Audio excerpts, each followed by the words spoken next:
Hello everyone, this is Anjana Verma, 30 years of experience. Today we are doing discussing requirement gathering and analysis, which is a software development technique and it is also a part of software development life cycle. इसको करने से requirement gather और analysis करने से हमारे को एक तो कस्टमर को क्या चाहिए वो बहुत अच्छे से समझ आ जाता है और हम राइट साइड में अपना सॉफ्टवेयर डेवलपमेंट कर रहे हैं ये भी समझ आ जाता है। सॉफ्टवेयर रिक्वायरमेंट की जो हमारी एनालिसिस है और गैदरिंग है उसका मतलब ही ये है कि हम जो यूज़र को चाहिए वो नीड समझ रहे हैं, उसके लिए रिक्वायरमेंट इकट्ठी कर रहे हैं, अपने सिस्टम में क्या क्या फीचर्स डालने हैं वो समझ रहे हैं, कोई कन्फ्यूजन ना हो इसलिए हम रिक्वायरमेंट इकट्ठी करते हैं। कस्टमर की हेल्प से भी होता है ये और उसके बाद एनालिसिस करते हैं कि कौन सा चीज़ हमें चाहिए कौन सी नहीं चाहिए। जो चाहिए वो हम अपने सॉफ्टवेयर में इन्वॉल्व कर लेते हैं। रिक्वायरमेंट गैदरिंग करने के लिए सबसे पहले तो हमें यूज़र से बात करके यानी कस्टमर से मिलके सारी रिक्वायरमेंट कलेक्ट करनी है।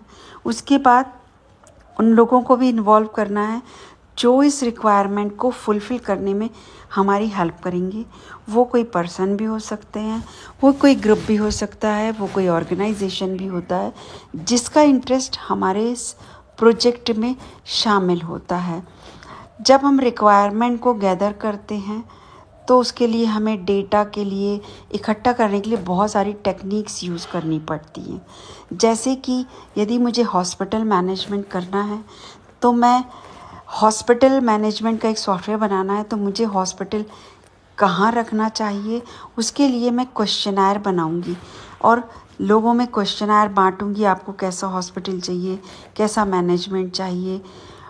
इंटरव्यू भी कर सकते हैं जो हॉस्पिटल चला रहे हैं उन लोगों से, जो हॉस्पिटल में काम करते हैं उन लोगों से हम पूछ सकते हैं कि हॉस्पिटल में क्या फ़ायदे हैं, हॉस्पिटल में क्या प्रॉब्लम्स आ रहे हैं उनके बारे में डिस्कस कर सकते हैं।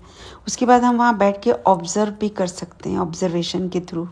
देन यदि कोई डॉक्यूमेंट उनने डाल रखा है नेट पर तो हम वहाँ से एनालिसिस करके डॉक्यूमेंट निकाल के उनका देख सकते हैं। या हम कोई मॉडल बना लें और उसको देख के समझ सकते हैं कि यहाँ पर हॉस्पिटल में कहाँ डिस्पेंसरी होगी, कहाँ आईसीयू होगा, कहाँ पे ओपीडी होगा। वो सारी चीज़ों को हम टेक्निक्स के थ्रू समझ सकते हैं कि हमारी जो रिक्वायरमेंट है वो क्या क्या हैं और उनका डेटा हमको इन टेक्निक्स के थ्रू आराम से मिल सकता है। जब हमारा डेटा कलेक्शन हो जाता है अच्छी तरह से हमारा according to customer, then we do analysis which we'll do in the next video. Till then, thank you.